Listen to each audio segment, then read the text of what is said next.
allons travailler rapidement à ce que les conteneurs, les camions de riz, les bateaux puissent arrêter à la maison rapidement à moindre coût.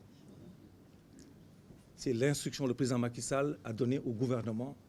Quelle est la contribution de la communauté portuaire sur le pouvoir d'achat? Nous avons compris que le port pesait à peu près 2,5% sur cette problématique. Je pense que relever les défis, c'est poser le port au cœur de la problématique.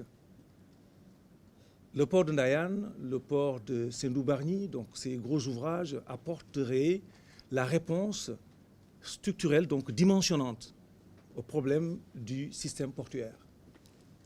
Mais la congestion est aujourd'hui la problématique majeure.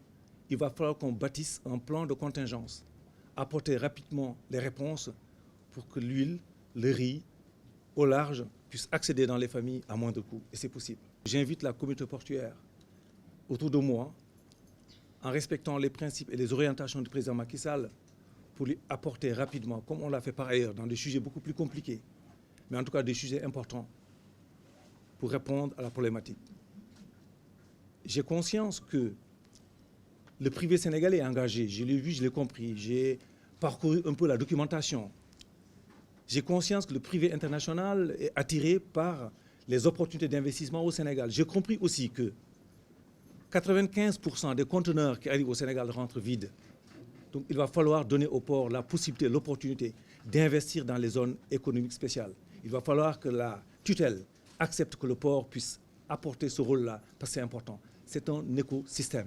Le port n'est plus les bateaux et les grues, mais aussi un écosystème économique performant. Il faut qu'un plan d'urgence soit mis en place. J'ai échangé hier avec le PCA. Donc, je lui ai tendu la main. Nous allons travailler ensemble. J'ai saisi aussi la tutelle, le ministre de l'économie maritime et de la pêche. Il faut que l'ancrage institutionnel du port bénéficie de sa tutelle pour que les grandes décisions puissent être prises. C'est au ministre et à la tutelle de faire sauter les verrous administratifs pour la performance du port.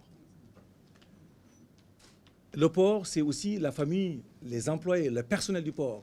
Le port aussi, c'est l'écosystème des acteurs portuaires. Nous allons prêter un œil attentif à l'ensemble de ces préoccupations. Mais n'oublions pas que ce sont les Sénégalais pour qui nous travaillons qui doivent bénéficier du système de performance. Nous allons mettre en place un tableau des indicateurs de performance clés pour répondre aux préoccupations du président.